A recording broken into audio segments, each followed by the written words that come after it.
near Forsyth, Georgia, Monroe County.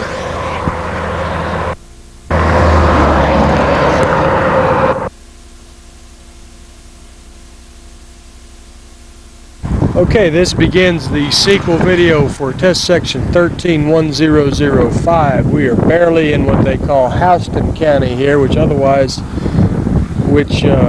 civilized world calls Houston County, outside Warner Robins, Georgia. In fact, we've got an interesting sign here to show right at the beginning of the section along with the delineator post. I'll back off of this zoom and show it to you.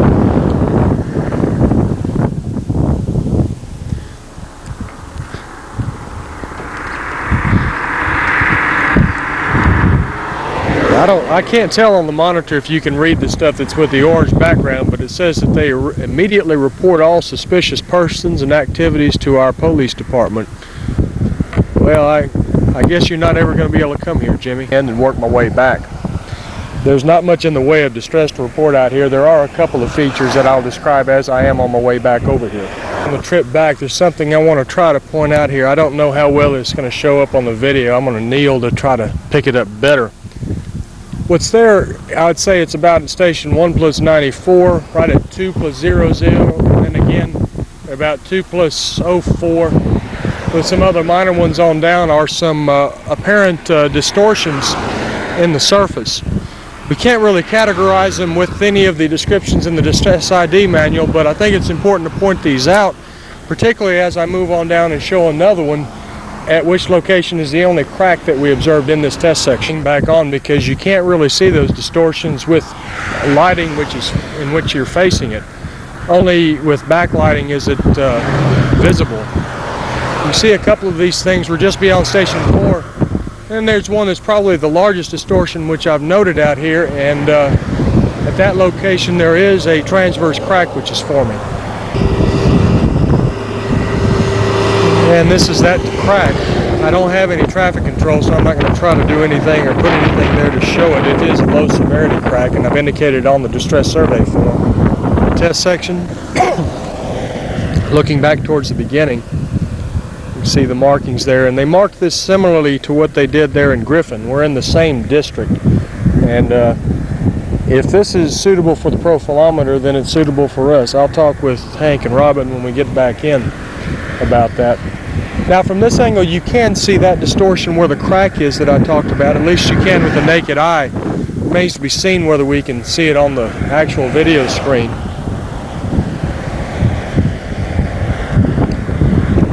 One other thing that I need to point out here is this little approximately 4-foot wide paved shoulder did not exist when we came out here to identify this test section originally. And it's something we'll have to get the DOT to describe with the maintenance data collection forms provided in the data collection guide.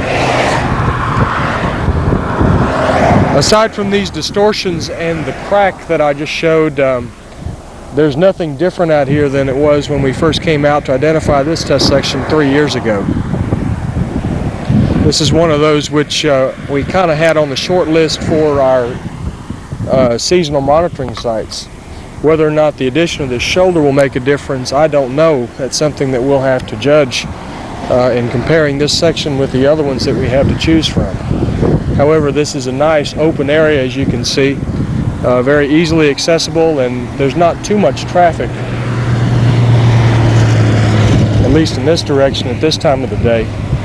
Most what you see going is commuter traffic returning home from work from the town of Warner Robins, which is back behind me. I imagine it looks similar to that coming this way in the morning.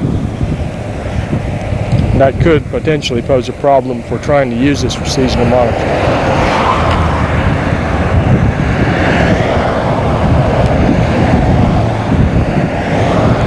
One other thing that I noticed that we didn't see before is around station 4 plus 30, there is a pipe under drain which crosses underneath this lane. We tried to identify any of that and avoid it when we came out here initially, but obviously that's one that we missed.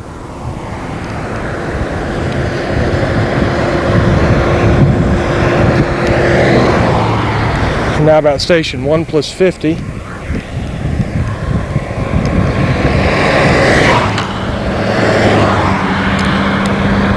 If you can see it, there is a sparkle to the surface here, which is typical with the granitic aggregate that we use over here in Georgia.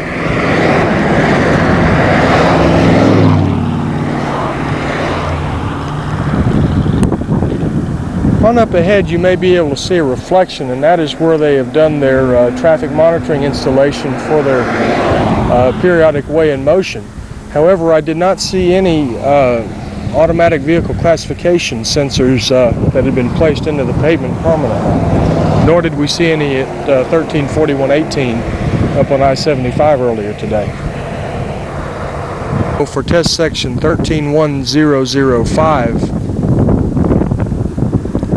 in Houston County, just outside Warner.